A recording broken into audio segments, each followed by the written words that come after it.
I won't forget that morning, not if I live to be 100. I counted the men as they marched out of the yard. They'd hardly slept for weeks. We of the CID had slept even less, but the nightmare that kept us awake was all the same nightmare. That's why we weren't surprised when the commissioner asked us up to the conference room for a bit of a talk. He'd talked to us plenty, we knew that. It didn't help any to know what was ahead of us.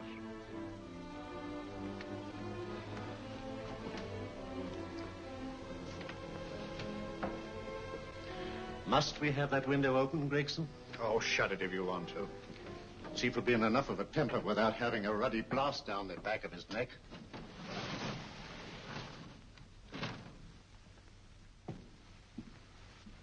Gentlemen, the commissioner. Stuffy in here.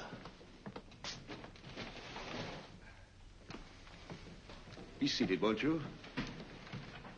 Gentlemen, if you wish to know what able men you are, read any of the works of popular fiction that glamorize your achievements, but don't, I beg of you, read the daily papers. They might give you an inferiority complex. I hate to mention it, but we're confronted with a series of the most atrocious murders since Jack the Ripper. And in the meantime, the CID might as well be playing at shove-halfpenny for all the good we've accomplished. Now look. Here, here, and here.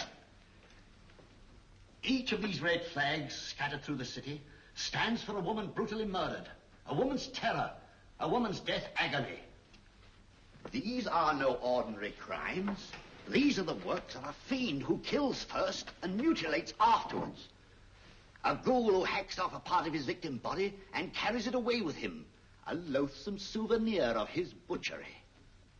3 women murdered so far, and you haven't turned in one clue. You haven't given me one lead. Here you sit and wait for news of a 4th victim, with your arms folded.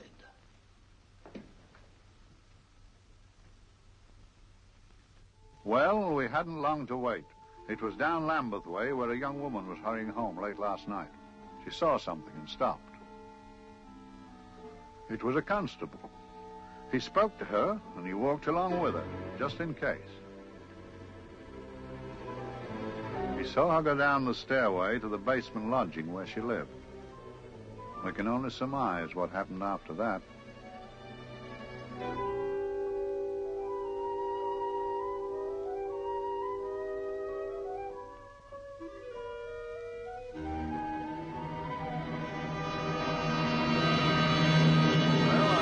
Pride in my pocket and went to see the man who'd so often helped out Inspector Lestrade and myself in the past, Mr. Sherlock Holmes.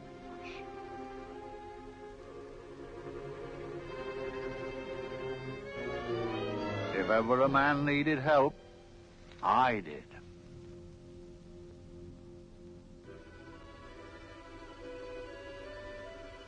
This makes 4, Inspector. 4 defenseless women here in the heart of London. And everyone with the right forefinger hacked off. Not hacked, Inspector Gregson. Cleanly, expertly severed. The work of a skilled surgeon. That's our only clue. Much about the age of my sister's girl. Is there no way of stopping this, Mr. Holmes? Yes. There's a way, somehow. The fiend that did this. I promise. I promise. We've nothing to go on. That's the rotten part of it. We can't get far without knowing the motive. Well, at least we know what the motives were not. It wasn't robbery, nor passion, thanks be, nor yet vengeance.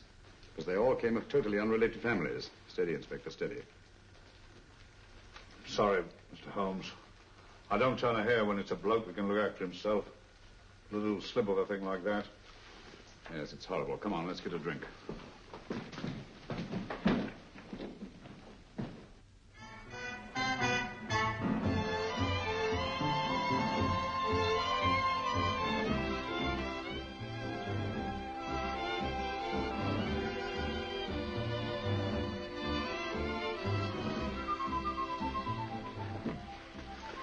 Good evening, Mr. Holmes. Good evening, Vincent. Whiskey and soda, please, and a double for my friend here, Inspector Gregson. Very good, sir. Make mine Irish. Decent of you to give me a hand with this thing, Mr. Holmes. Always a pleasure to be of help to Scotland Yard, Inspector. Little out of my line. Looking for a maniac who murders just for the fun of the thing.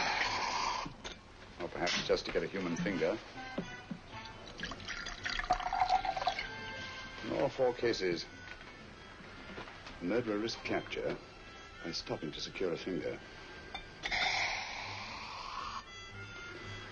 Wonder what for? Who knows? He's just a madman. Perhaps there's method in his madness.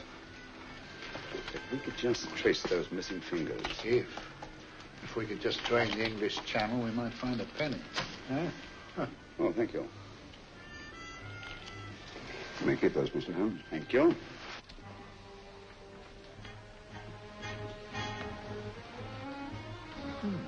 It's a George Fenwick, isn't it? Yes. Is that his daughter with him? Don't be so naive, Inspector. You know everyone, don't you, darling? Well, hardly. A week ago, I didn't know you. A week. How fast it's gone.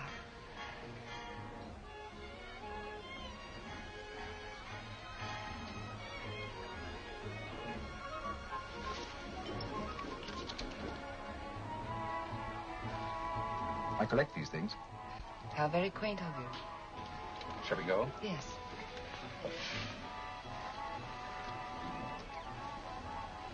What are you looking at, Mr. Holmes? Looking at a very handsome woman. Not drawn to the purple, but giving an excellent imitation. Would you like to come to my flat for a nightcap? Lovely idea. Yes, isn't it?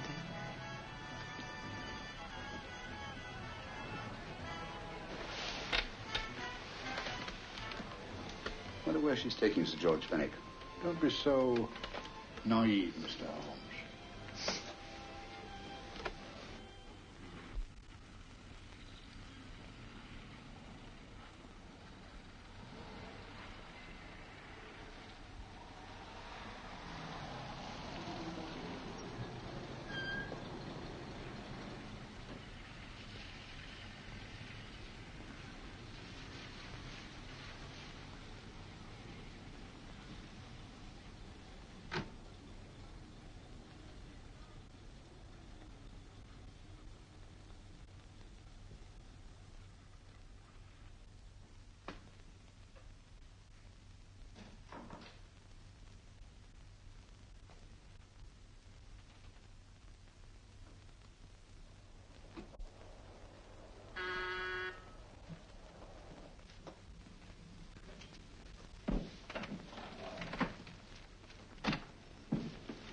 Good evening, Mum. Hello, Grandon. Any messages? No, Mum.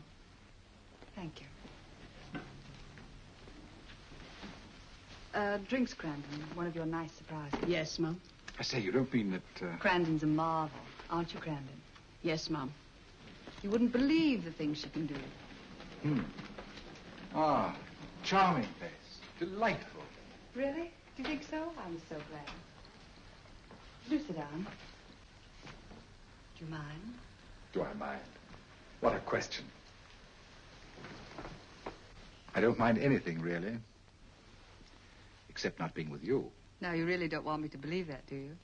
Not too seriously. Good. We're both quite grown up, aren't we? Quite.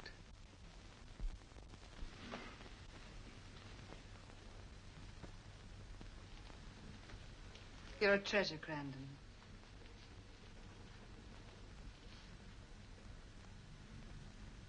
And lower the lights a little as you leave.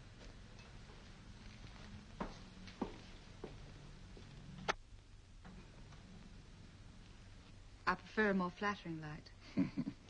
In any light, you'd be... Would I? And don't you know it? Perhaps I do.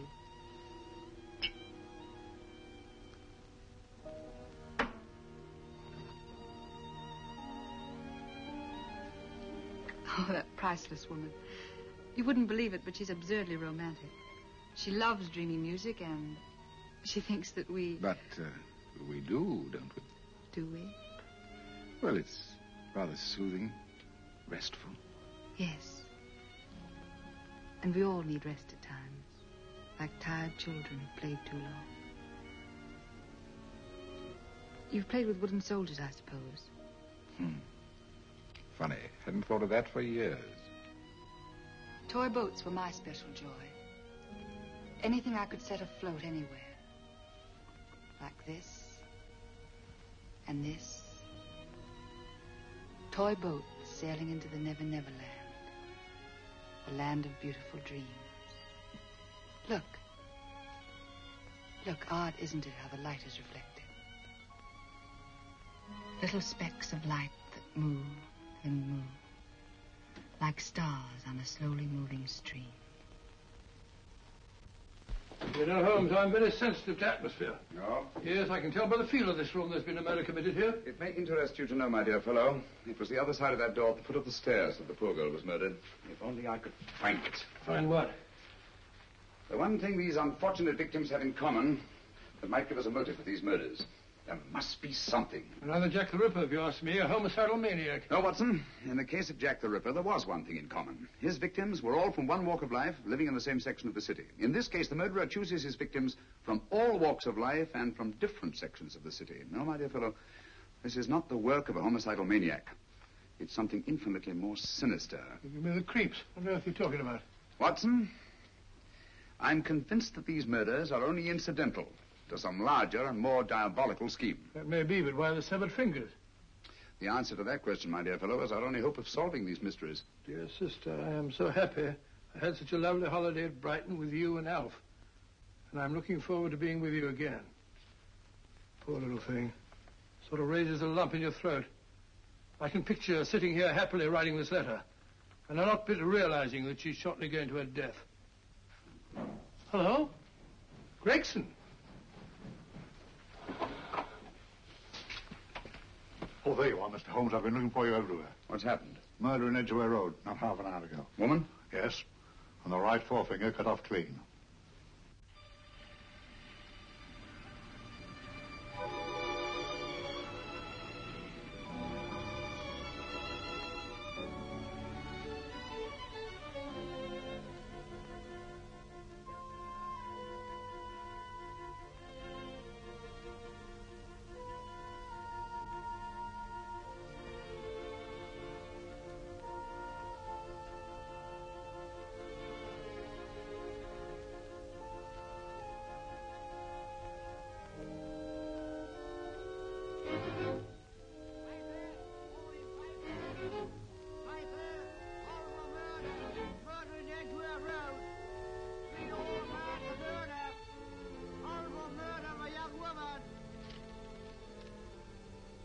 Your papers. Horrible murder, paper, all about the murder. Morning paper, all about the murder, paper, horrible murder. Another young woman found murdered, paper, sir. Horrible murder, paper, paper, read all about it. Get your paper, murder in Edgware Road. Horrible finger murder. Shocking murder. Murder in Edgware Road. Horrible murder of a young woman. Read all about the murder.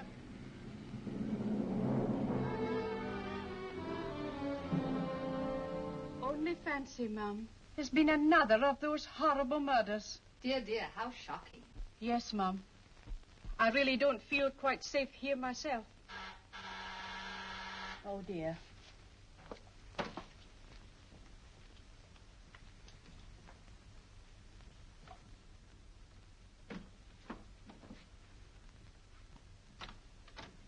Why, Sir George! I must see Miss Marlowe at once. I don't know if she... I must see her. Where is she?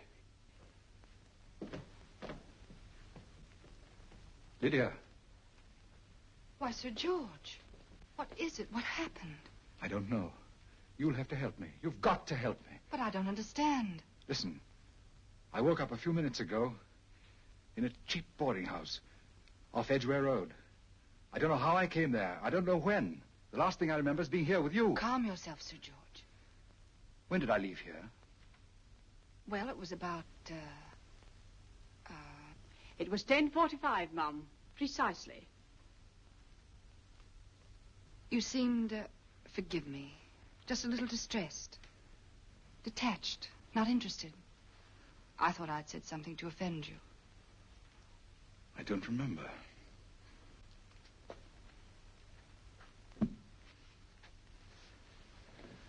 I can't remember. Tell me, has this happened to you before? Before? Well, there is such a thing as amnesia, you know.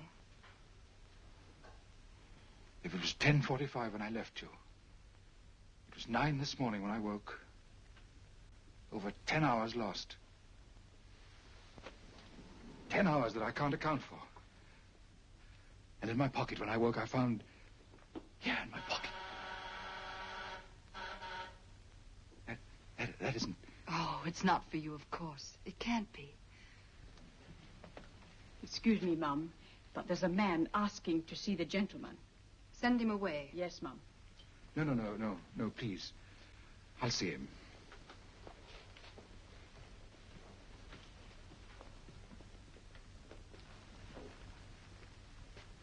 Well? Delightful room.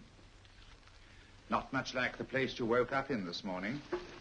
You followed me here? Yes. Are you a detective? Oh, no. Quite the contrary. Don't be afraid, Sir George. You know my name? Oh, yes. A very old and highly honored name. And being the bearer of such a name, and also a very wealthy man, I thought you might care to possess yourself of this trifle. Rather than let it fall into the hands of the police. It is yours, if I'm not mistaken. The initials, GF. Where did you get this? It came out of your pocket. I saw it fall, but you never noticed. You were very busy, bending over something with a knife. Then you put something in your pocket.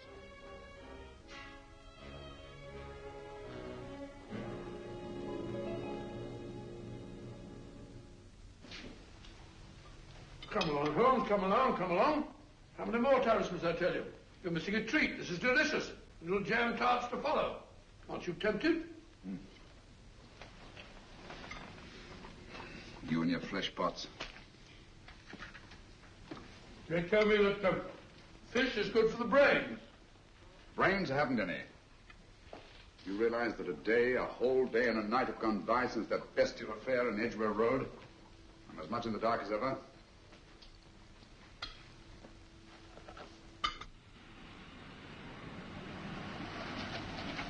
Hello, here comes a client, unless I'm very much mistaken.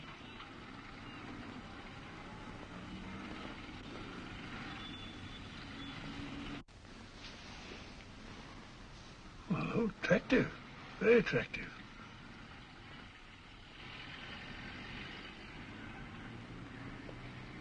Obviously, she left home under the stress of some very great emotion. How do you know that? She wasn't wearing any gloves. A startling omission in a young lady of fashion. No, she didn't put her coat on. Open car, too.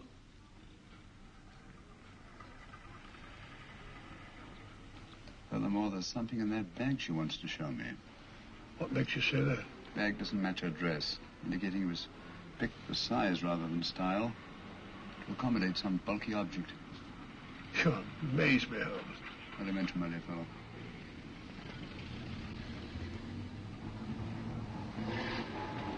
Well, that's interesting. What is? That cab, tailing at the empty house. I wonder why he followed her here. Oh, wouldn't you? Quite possibly with glasses.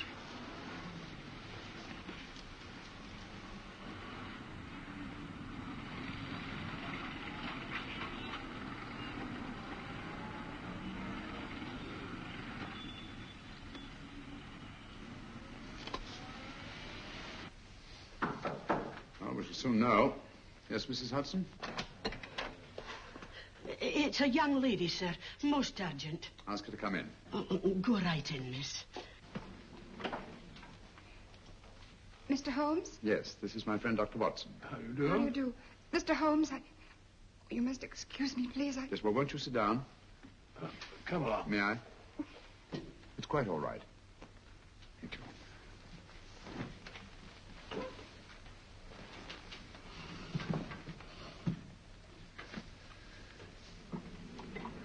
Now, try to control yourself, Miss Fenwick. You're with friends. You know my name? No magic, I assure you. I've often seen your picture. You're the daughter of Sir George Fenwick, aren't you? Yes. It's about my father that I... What about your father, Miss Fenwick? Oh, I don't know what to do. He's always been the nicest, dearest person. Only since Mother died. Yes, but we know.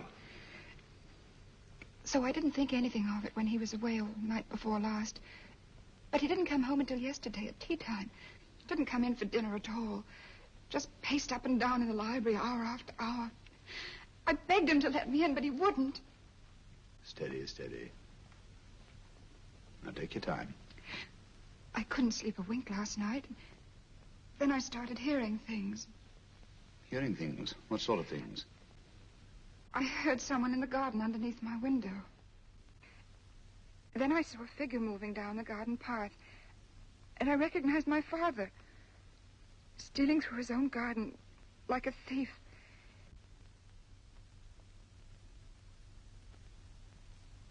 He had a spade in his hand. And he stopped by the greenhouse where he started to dig. This morning, at daybreak, I stole out into the garden and found this.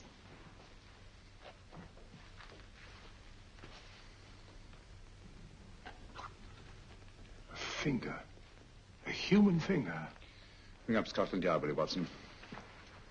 Ask them to get hold of Inspector Gregson and tell him to meet us at once at George Fenwick's house, Kingston. Operator, get me Scotland Yard quick.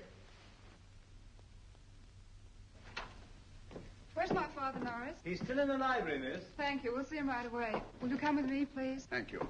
I got your message, Mr. Holmes. Yes, indeed. Dad, may I come in? Dad. It's funny. He doesn't answer. Do you mind? Please do. Thank you. Watson, quick. Oh, Come along, no, my dear. no, no. Take charge, Miss Fenwick, please. Sorry, sir. No, miss, please. Please come along with me.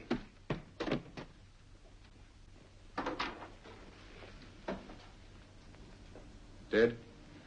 Yes. What do you make of it, Doctor? Shot in the back, between the second and third ribs. The bullet undoubtedly had penetrated the heart. Look at the powder marks on his coat. I was afraid of this. What do you mean? Don't you remember the man in the cab who followed Miss Fenwick to Baker Street? Well, you don't think he had anything to do with it, do you? I think it's reasonable to assume that he tipped off someone that I'd been sent for. Sir George has obviously been murdered to keep him from telling me what he knew. What was the weapon used? Small caliber revolver, point blank range by the look of the wound. The murderer came in through those French windows. The mud from the garden he brought in on his boots. Sir George must have surprised the intruder. Passed the room to him here. What follows we can't tell.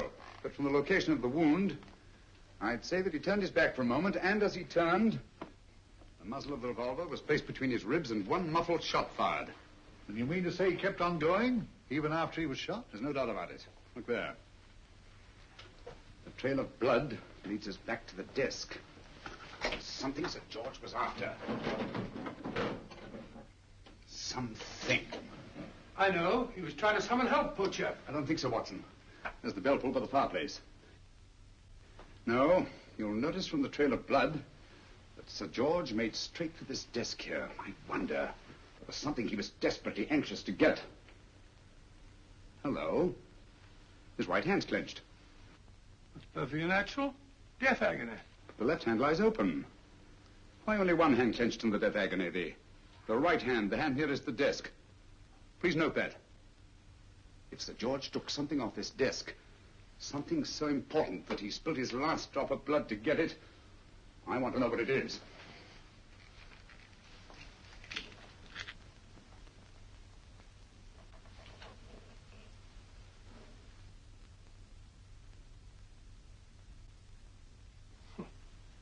nothing but an ordinary match folder. Where does that lead us? I imagine to something very important, Gregson. This match folder's from Pembroke House. Why shouldn't it be? He was there, you know. We saw him yesterday. Yes, but the effort he made after he was shot to get hold of this match folder. It's just possible he wanted someone to remember Pembroke House. He may have wished to recall it to someone who saw him there. Someone who, like ourselves, saw him with a woman.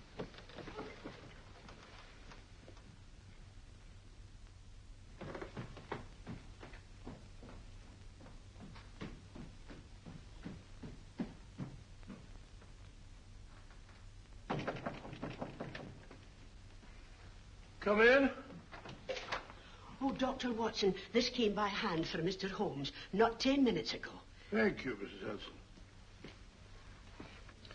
That would be the report from Sir George's bank. Report from Sir George? Oh, really? Don't you remember his daughter told us that he'd just closed his account?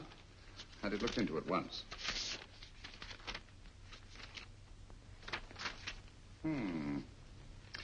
He drew out his entire balance in cash, nearly £10,000, yesterday, just after that young woman was murdered. What does that suggest to you, Watson? That he paid it out to someone. Precisely. I smelled a faint, sweet odor of blackmail. You don't think he paid it out to someone who saw him murder the McLean woman? Sir George never murdered anyone. But he did have that woman's finger, and he empty did have and pay out a lot of cash. That's the terrifying part about blackmail, Watson. The victim is afraid to fight the accusation, no matter how false. Once the accusation is made, his name is smeared, and sometimes his life is ruined. Well, Sir George didn't commit these murders. What fiend did? I rather think they're not the work of any one man. Oh, come, Holmes. You don't expect me to believe there's a whole organization going about killing people and chopping off their fingers? No, it's possible, quite possible. Well, whoever's behind all this thing must be out of his mind. On the contrary, my dear fellow, if my assumptions are correct, this little scheme has behind it the most brilliant and ruthless intellect the world has ever known. You don't mean Professor Moriarty? I do. Oh, steady, Holmes. You've got him on the brain. This is the third time in as many months you've suspected him of unsolved crimes. He's dead, you know. Is he? Is he? You know he is. He was hanged in Montevideo, well, over a year ago. I know that someone was hanged in Montevideo under that name. But I'll stake my reputation that Moriarty is alive and here, now in London. Hello? Yes, but Dr. Watson, wait a minute. You me? Well, yes. This is Dr. Watson speaking. No, I'm afraid I've retired. I don't practice anymore. What? Oh, that's a different thing. An emergency case.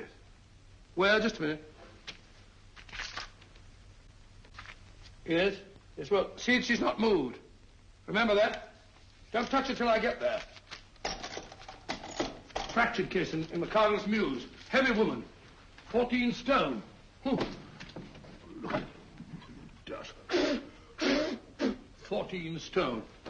Just the sort of person who would hoist herself up on a stool to feed the canary.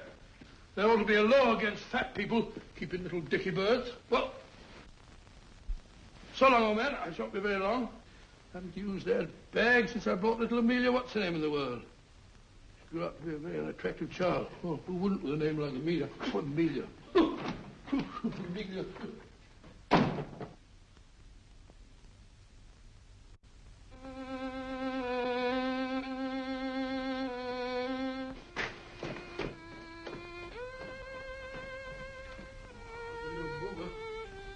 People so stupid about accidents.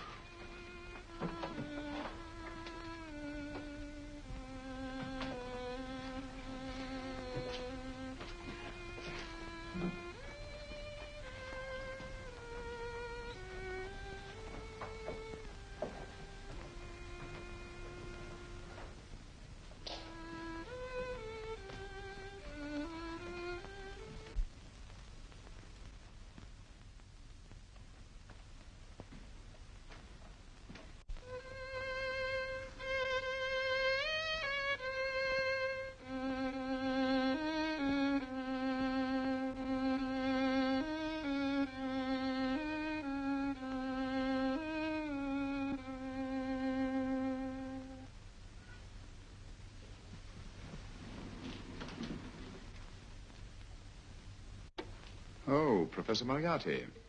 Not that I wish to appear inquisitive, but to what am I indebted for the pleasure of this visit? Scotland Yard will be interested. It's very convenient for me to have Scotland Yard think that I'm still dead in Montevideo. I never dreamed of fooling you. Thank you. The thought occurs to me, Mr. Holmes, that there are some advantages in living within the law. You're very comfortably fixed here, aren't you? As I get on in life, the little comforts appeal to me more and more. Oh, I beg your pardon. Won't you sit down? Thank you.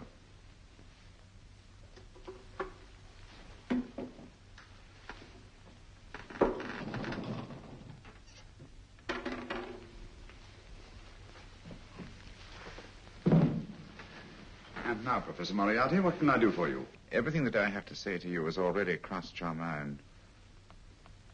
And my answer has no doubt crossed yours. Yes, final? What do you think? I shall not rest until you are hanged for the finger murders. You've no proof, you know. No, not a shred. But I have you.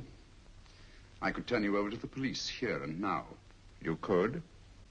But if you did, you'd never see Dr. Watson again. Oh, the telephone call. Quite. I rather assumed you had taken some such precaution. Or I should have snatched up a revolver and indulged in a fit of heroics when you came in. Very smart, aren't you?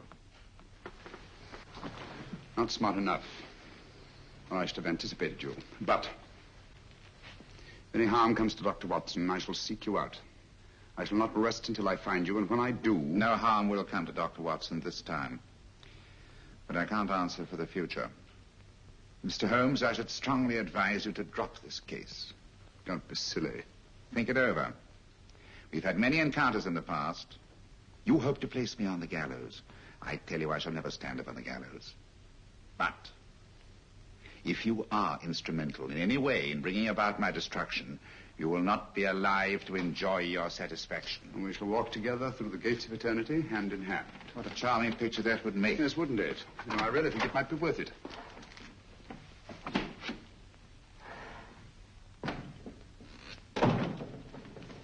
Shoelaces, Governor? Tuppence a pair.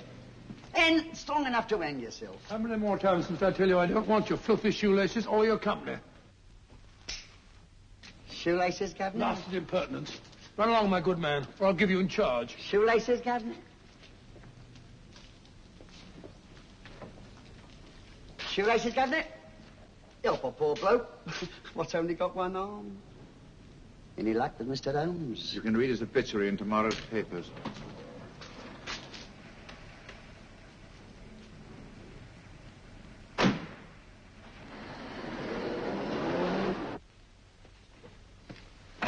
Oh, there you are, Watson. Come in. I was, just going out to look for you. Look for me what for?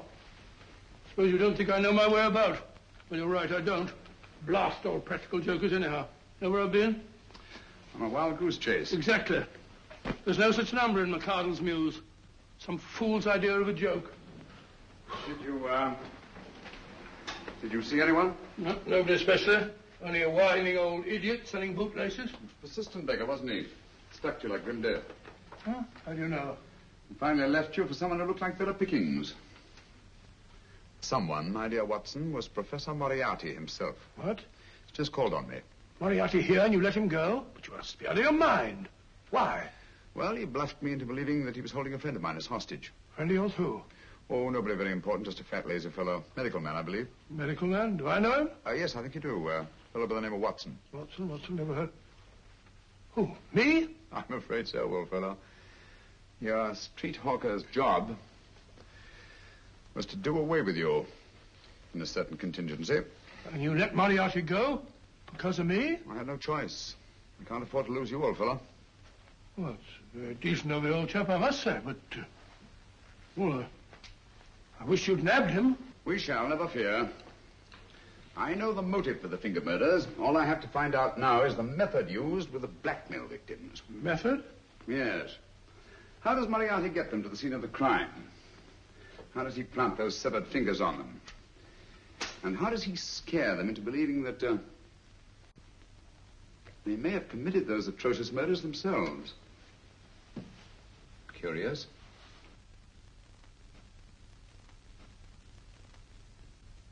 Very curious. Huh? Curious? What's curious? That window in the empty house across the street.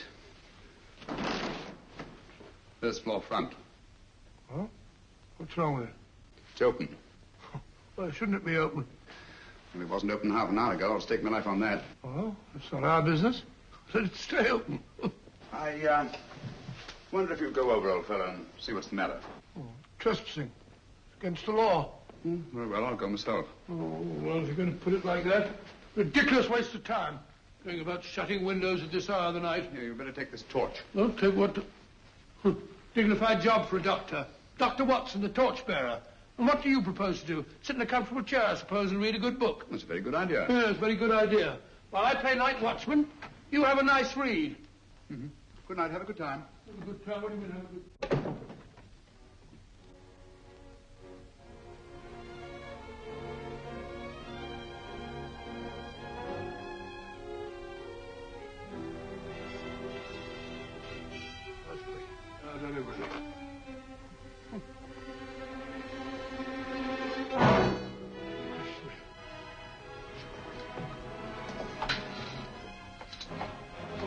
For? Oh, umbrella stand. Pretty little thing to keep about the house. Must have been a pet.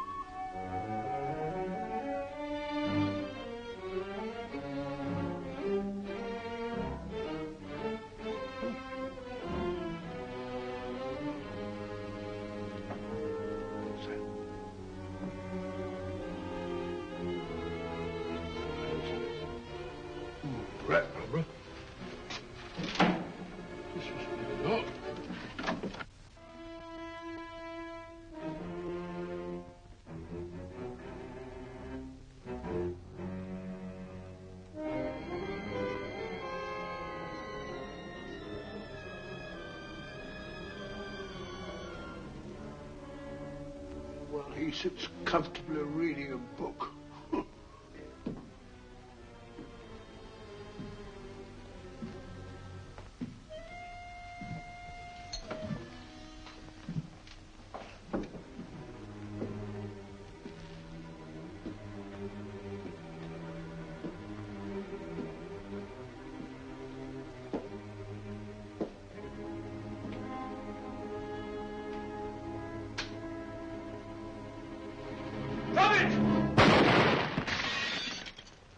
He killed Holmes! He killed Sherlock! Watson. You? But I saw him shoot you a second ago. Not me, my dear fellow. Merely the bust of Julius Caesar. Incidentally, you may have noticed that all through the ages, prominent men have prominent noses.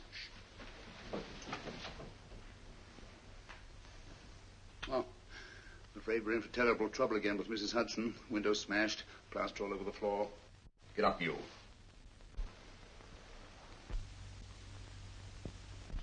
Corporal Williams, Middlesex Regiment. Discharged from the army as physically unfit. Papers seem in order.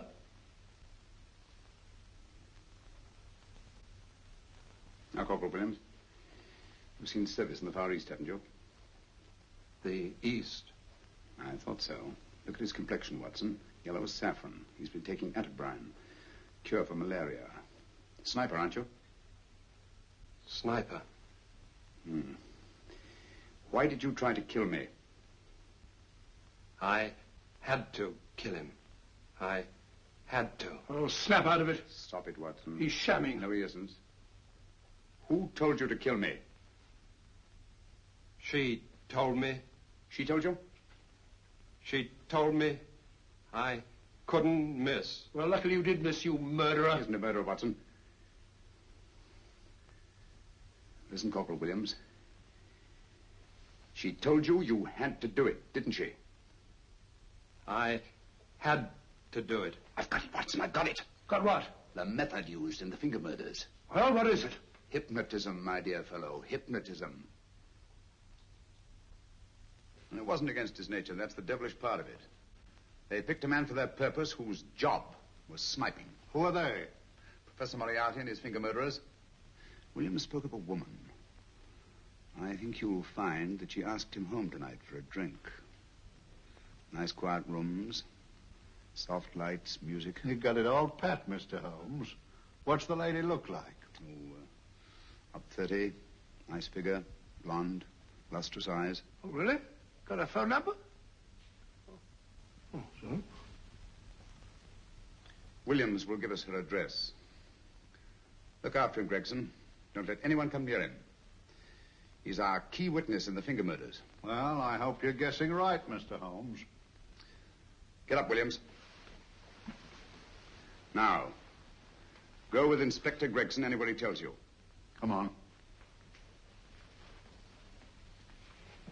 Yeah. Ring me as soon as he comes to himself, will you? I will. Good night, gentlemen. Good night. Well, if you believe that fellow Williams was hypnotized, I suppose you think Sir George Fenwick was hypnotized, too. Yes, I'm quite sure of it. Have a cup of tea? Thanks, old boy. Nothing to eat. But why didn't these people make Sir George do the murder himself? Because they didn't want to get him hanged. They wanted to blackmail him. Well, who do you think the actual murderer is? One of Moriarty's gang. A diabolically simple technique. Kill a woman. Yes. But why cut off the fingers? My dear fellow, don't you understand? The severed finger is what links the blackmail victim to the murder. He wakes, finds the grisly thing in his pocket. He doesn't know how it got there. He's no idea that he's been hypnotized. For all he knows, he may have committed the atrocious crime during some dreadful lapse of sanity. In that state, when he's utterly demoralized, the blackmailers take over. Is that it? Undoubtedly. You see, they swear that they saw him commit the murder. And, being human, the victim will pay anything rather than stand trial on a charge that will make his very name loathsome. Oh, it all fits in if you believe in hypnotism. Yeah. The only possible explanation. You think the hypnotist is that woman with the blonde hair, the lustrous eyes, the woman you invented? I didn't invent her. I saw her. What on earth are you talking about? That woman, my dear Watson, was with Sir George when he left Pembroke House. I saw her there. I shall see her again, and Williams will lead me to her. That's why it's so important to keep him safe. He will identify her.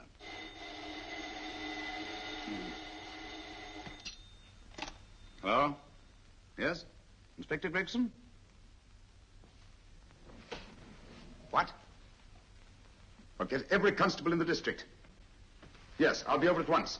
What's happened, Holmes? Williams is missing. Great Scott! Come on.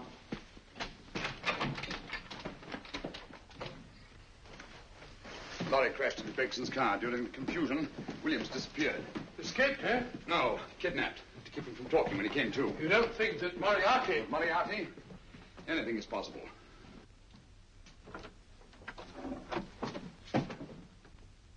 Williams! Dead. You see? Anything is possible.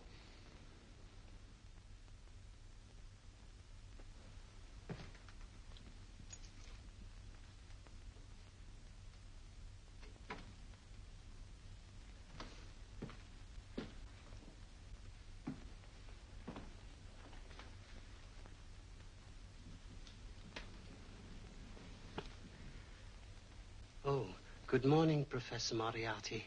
You startled me. I'm dressing another dolly, a dear little nurse.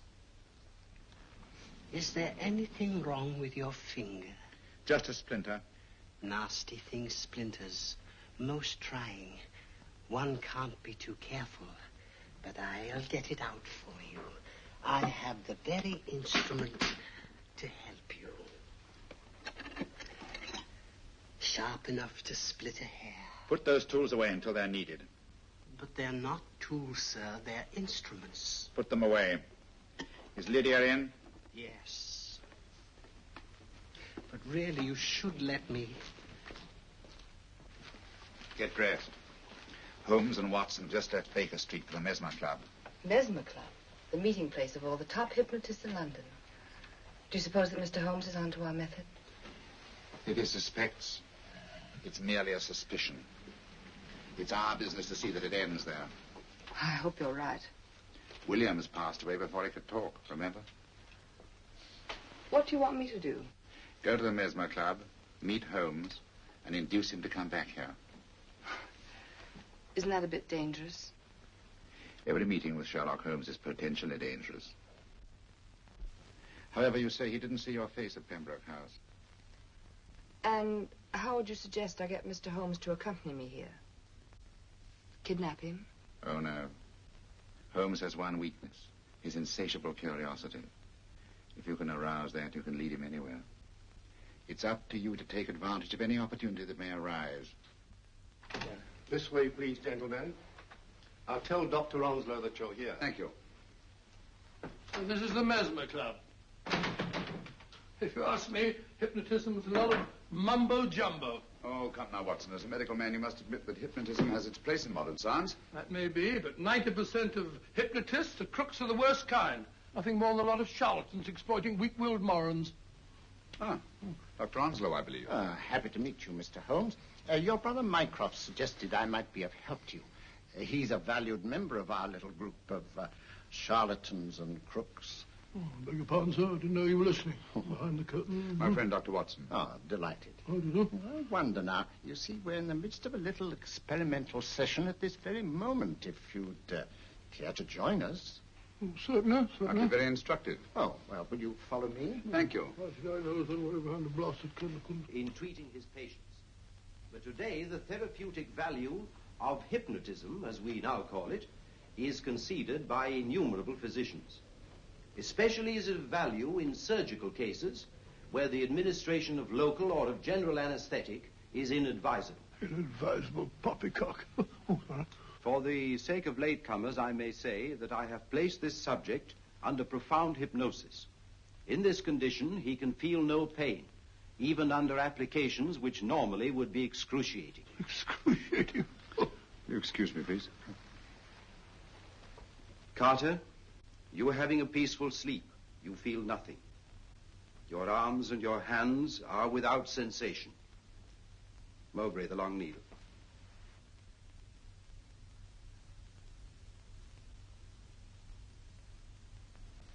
Carter, give me your right hand.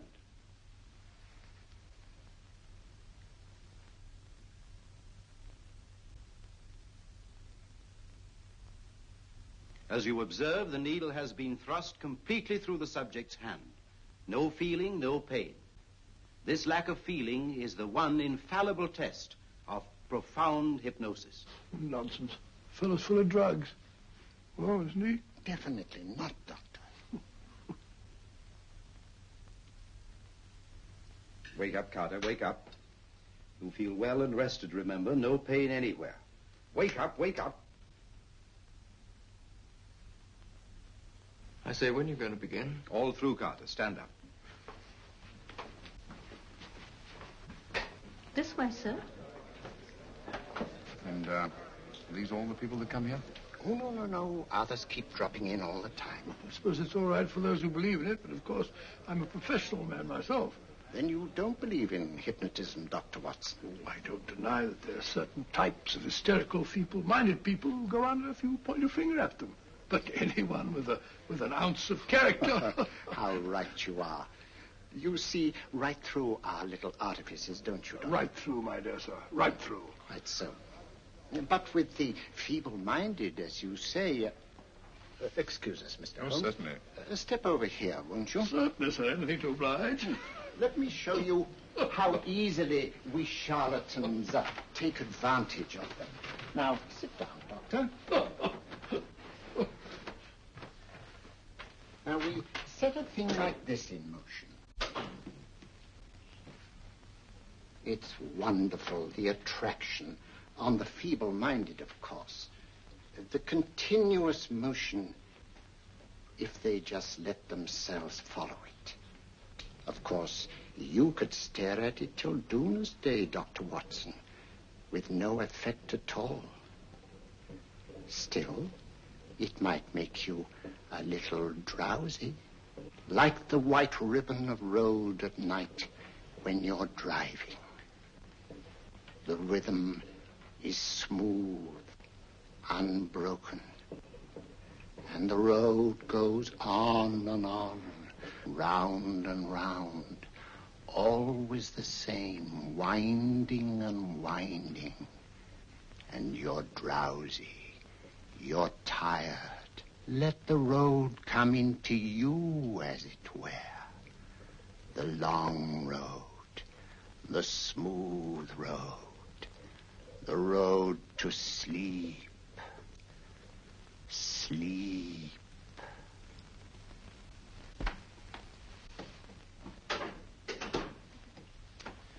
Open your eyes. Stand up.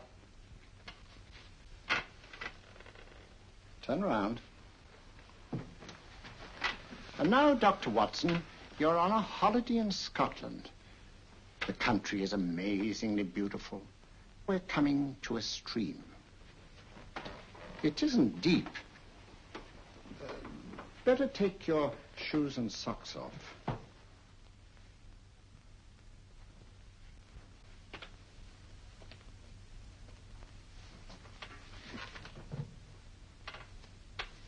Roll up your trouser.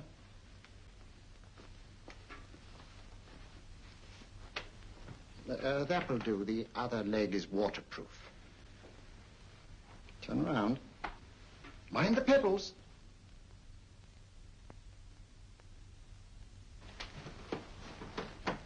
Sit down.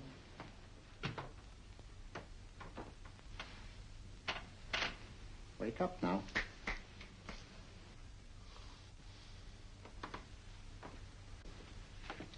I see. What I tell you, it didn't work with me. Why, nobody with an ounce of character.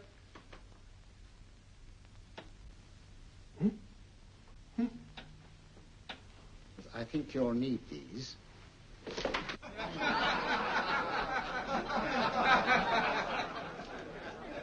Nothing to laugh at. Watson, she's here. Oh, the woman you're looking for? Yes, I'm going to meet her. Perhaps I can induce her to take me to Moriarty. Do you think it's wise, Holmes? It may not be wise, but it's essential. After all, I've held me on with Moriarty in the past. But isn't it dangerous? She might be a hypnotist. My will isn't stronger than hers. I deserve to be hypnotized. I feel I must protest, Dr. Onslow. I was told this was a gathering of serious students of a great science, and I find myself in a company of buffoons. Oh, my dear madam. Elliott's and Esdale brave. Were those men martyrs for the truth, that you may laugh over your childish, cruel tricks? I must say I'm in complete agreement with you, madam. This was most unnecessary performance, Dr. Onslow. Beg your pardon, sir. My name is Holmes, Sherlock Holmes. At your service, madam. Thank you, Mr. Holmes. I'm afraid I've created a rather embarrassing situation.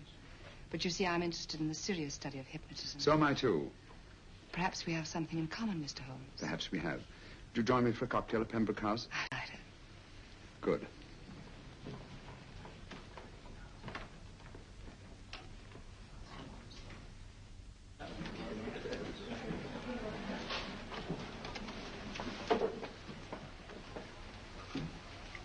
Thank you. I didn't know there was such a pleasant place in London. It was so nice of you to suggest our coming here. I thought a little pick-me-up would do us good. You mean you thought I looked... I like the way you look. Thank you. I suppose I did lose my head a little at the Mesmer Club. But you see, hypnotism is almost a religion with me. I know so well what it can do to help and heal. And I can't bear to see it used for trivial purposes. I know very little about it. That's why I went to the Mesmer Club. You see, I'm rather puzzled just now with the case that I'm working on. How fascinating. Tell me about it. It's the murder of Sir George Fenwick. Fenwick? Who's he? Quite a well-known figure. Odd now I come to think of it. Last time I saw Sir George was here at Pembroke House. Strange. Yes, isn't it? He was sitting, I believe he was sitting at this very table. Cigarette? Thanks. Do go on. There was a charming lady with him. He was lighting a cigarette.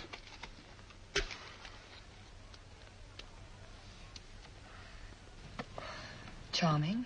Did you see her face? No worse luck. Merely her back. How unenterprising of you. Yes, wasn't it? Afraid I'm getting a little older. I shouldn't say so. That's nice of you. Still, the first time in my life I've got hold of a case that's beyond me. I'm actually losing sleep over it. You know, Mr. Holmes, I believe I could help you. Really? I should be very grateful. You're amused. No, merely skeptical. How would you go about it? I've used hypnotism more than once in healing. Not for profit. I'm not a professional. But I do think I could help you. If you'd care to... I can't think of a pleasanter experience.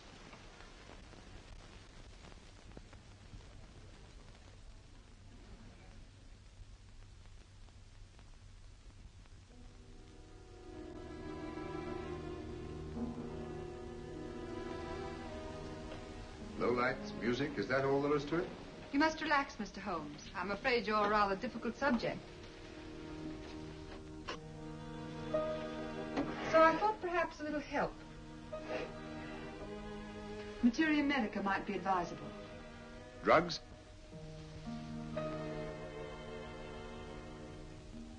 No, I'd rather not, if you don't mind. As a matter of fact, I'd rather not myself. But Schrenk-Notzing, he practiced in Munich, you know. Believed it the best means for difficult subjects. Do you mind? Well, as a matter of fact, I don't approve of sedatives. Just as you wish. We don't have to go on with this at all, you know. Wait a minute. Wait a minute. All right. I'll take a chance. It's really quite harmless. What is it? Cannabis japonica, an oriental soporific. You'll need water.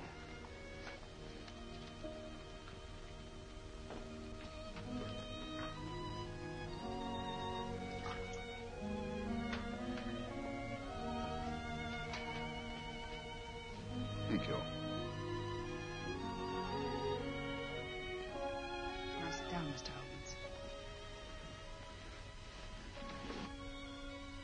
Holmes. You'll feel yourself growing drowsy. Don't fight it. Give in to it. Because you do want to sleep, you know. Just fix your eyes on this one white flower floating on the water. Empty your mind of every other thought. Follow the motion of the water. So smooth. Not a ripple. Waters of forgetfulness. Steady. Deep. Strong. Strange, isn't it? How the light is reflected. Little specks of light that move and move.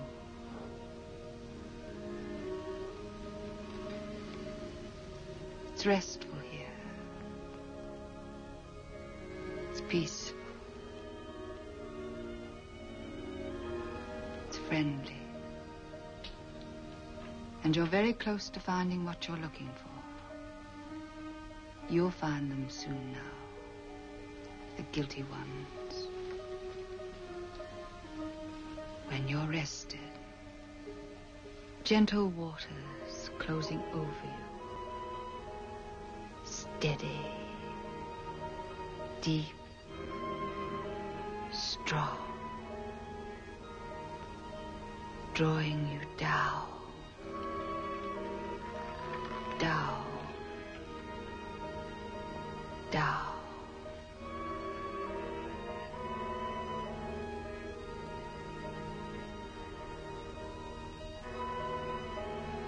Sleep. Sleep.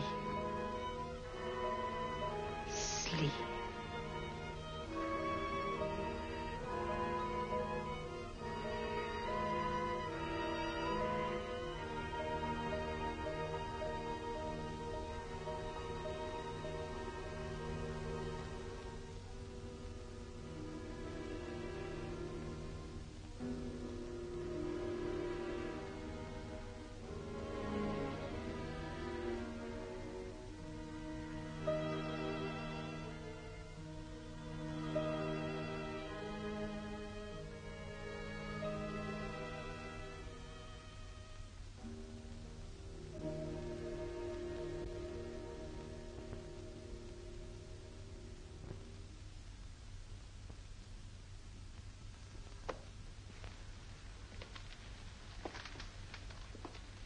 Here he is, Professor Moriarty. Stand up, Mr. Holmes.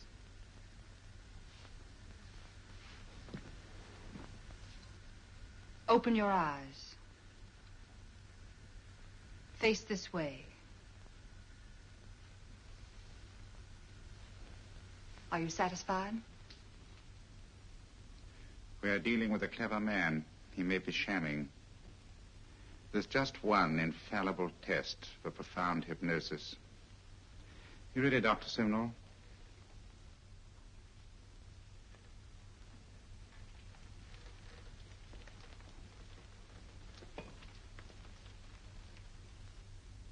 That will do, Doctor.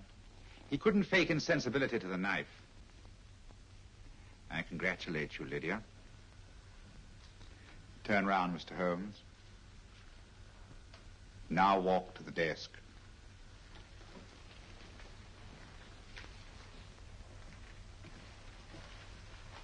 Sit down. Take that pen and write what I tell you to write. I have at last found a case which I cannot solve.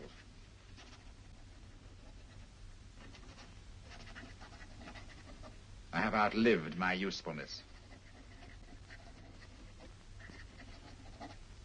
Therefore, I have decided to end my life.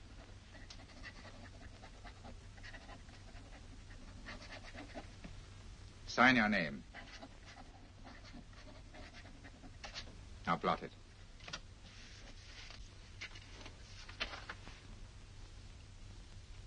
Fold it up and put it in your pocket. Come, Mr. Sherlock Holmes. Go out onto the terrace. But it won't look like suicide, sir. I'm sorry, but Mr. Holmes' injuries must all be self-inflicted. Let's walk a little, Mr. Holmes. It's so pleasant here in the garden.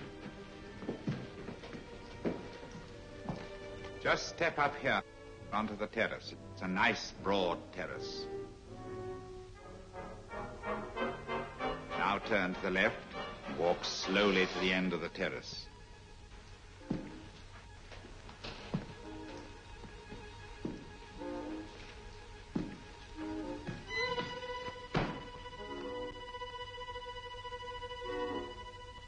Don't stop. You must walk to the end, you know.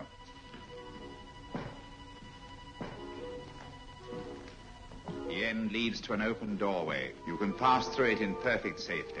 In the room beyond the doorway, you'll find what you've been looking for. Must you drag this on? This is the moment I've been anticipating for a long time, my dear. Go on, Mr. Holmes.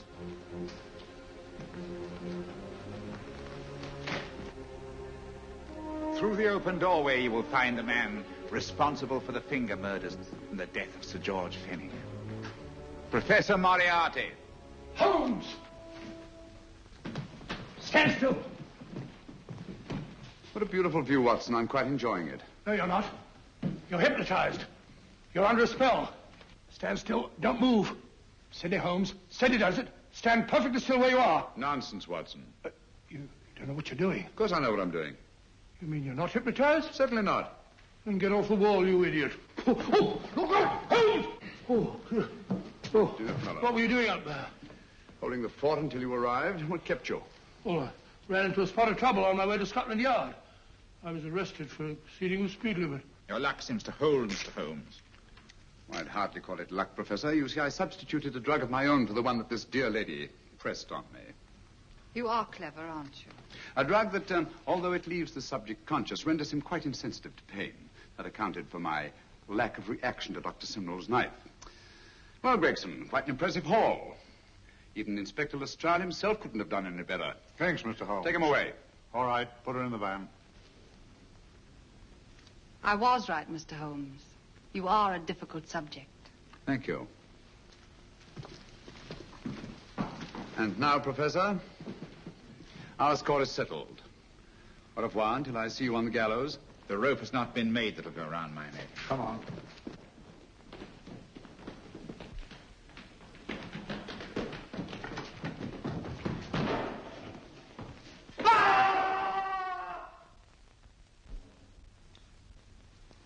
I'll take care of things, Mr. Holmes. Thank you, Inspector.